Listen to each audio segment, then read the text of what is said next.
ओम श्री श्याम देवाय नमः। हारे का सहारा बाबा श्याम हमारा। नमस्ते दिव्य आत्माओं। मंत्र ध्यान रिदम्स के इस आध्यात्मिक सफर में आपका हृदय से स्वागत है। हमारा यह चैनल एक प्रयास है जीवन के शोर के बीच उस दिव्य शांति को खोजने का जो मंत्रों के जाप और ध्यान की गहराई में छिपी है। आज का यह एपिसोड बहुत विशेष है। आज हम किसी साधारण योद्धा की बात नहीं करेंगे। आज हम बात करेंगे उस महाबली की जिसका त्याग महाभारत के किसी भी योद्धा से बड़ा था। एक ऐसा देवता जिसने कलयुग में हमें सहारा देने के लिए द्वापर युग में अपना शीश काट कर दे दिया था। तो अपनी आंखों को मूंद लीजिए, गहरी सांस लीजिए और मेरे साथ चलिए उस कालखंड में जहां धर्म और अधर्म का सबसे बड़ा युद्ध लड़ा जाने वाला था। जय श्री श्याम। कथा शुरू होती है महाभारत युद्ध से ठीक पहले। भीम के पुत्र घटोत्कच और घटोत्कच के पुत्र थे महाबली बर्बरीक। बर्बरीक एक ऐसा नाम जिसके भुजबल के आगे इंद्र का सिंहासन भी डोल जाए। उन्हें मां आदिशक्ति और भगवान शिव से ऐसी सिद्धियां प्राप्त थीं कि वे अकेले ही, जी हां, अकेले ही पूरे महाभारत युद्ध को पल भर में समाप्त कर सकते थे। उनके पास 3 ऐसे अमोघ बाण थे जिनका कोई तोड़ नहीं था।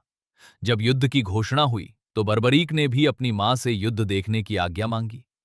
मां जानती थीं कि उनका पुत्र अजेय है।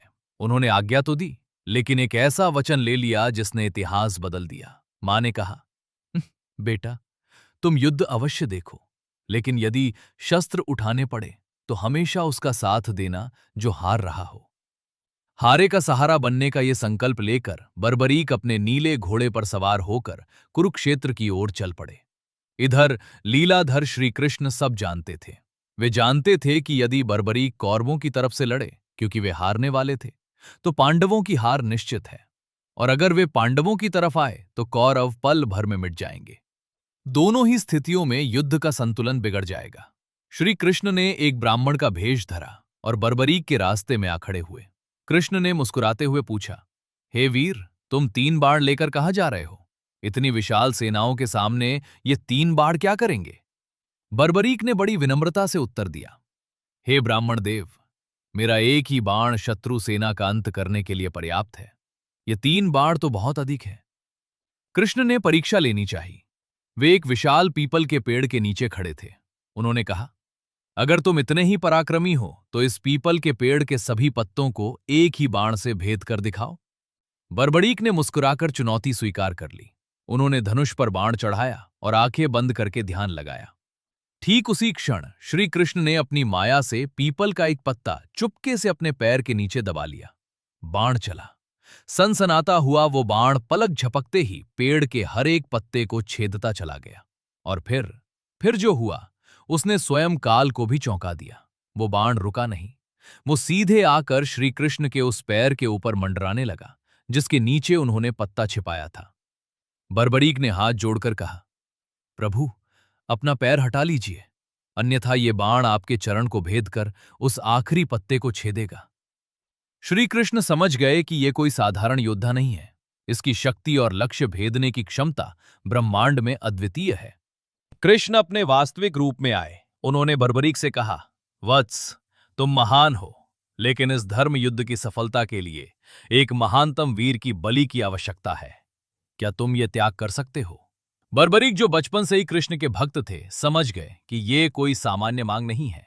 उन्होंने कहा, प्रभु, मेरा जीवन आपके चरणों में है, मांगिए, क्या आज्ञा है? श्री कृष्ण ने कहा, मुझे दान में तुम्हारा शीश चाहिए। सोचिए, एक योद्धा जो युद्ध जीतने निकला था, उससे युद्ध से पहले ही उसका जीवन मांग लिया गया। लेकिन बर्बरीक की भक्ति देखिए। बिना एक क्षण की देरी के उन्होंने तलवार उठाई और अपना शीश काटकर भगवान कृष्ण के चरणों में रख दिया। तीनों लोग इस महादान को देखकर स्तब्ध रह गए। पुष्पों की वर्षा होने लगी। हालांकि शीश कट चुका था, पर बर्बरीक की युद्ध देखने की इच्छा अभी भी जीवित थी। भगवान कृष्ण ने उनकी इच्छा पूरी की। उन्होंने बर्बरीक के शीश को अमृत से सींचा और उसे युद्ध भूमि के पास एक ऊंची पहाड़ी पर स्थापित कर दिया, जहां से वे पूरा युद्ध देख सकें। 18 दिन युद्ध चला। अंत में पांडव जीते, लेकिन जीत के बाद उनमें बहस छिड़ गई कि युद्ध का असली नायक कौन है, अर्जुन, भीम या कोई और। वे निर्णय के लिए बर्बरीक के शीश के पास गए। बर्बरीक के शीश ने जो उत्तर दिया वो अहंकार को चूर करने वाला था। उन्होंने कहा, हे पांडवों, मुझे युद्ध भूमि में ना अर्जुन का गांडीव दिखा, ना भीम की गदा। मुझे तो सिर्फ दो ही चीजें दिखीं। एक, श्री कृष्ण का सुदर्शन चक्र जो पापियों का नाश कर रहा था, और दूसरी, महाकाली के रूप में द्रौपदी जो रक्तपान कर रही थी। ये युद्ध तो स्वयं नियति लड़ रही थी, तुम सब तो मात्र निमित्त थे।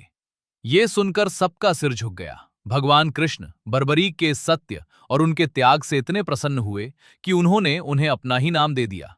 कृष्ण ने कहा, हे वीर, तुमने मेरे लिए अपना सब कुछ त्याग दिया। आज से तुम मेरे नाम श्याम से पूजे जाओगे। कलयुग में जब जब कोई भक्त हार कर टूट कर तुम्हारे दर पर आएगा, तुम उसका सहारा बनोगे। तुम्हारी महिमा मुझसे भी अधिक होगी। वही महाबली बर्बरीक आज हमारे प्यारे खाटू श्याम हैं। राजस्थान के खाटू नगर में उनका दिव्य धाम है, जहां लाखों भक्त अपनी अर्जी लेकर जाते हैं और कोई खाली हाथ नहीं लौटता। तो ये थी शीश के दानी की अद्भुत गाथा। दोस्तों, हम सब अपने जीवन के महाभारत में लड़ रहे हैं। कभी कभी हम थक जाते हैं, हारने लगते हैं, लगता है कि अब कोई रास्ता नहीं बचा।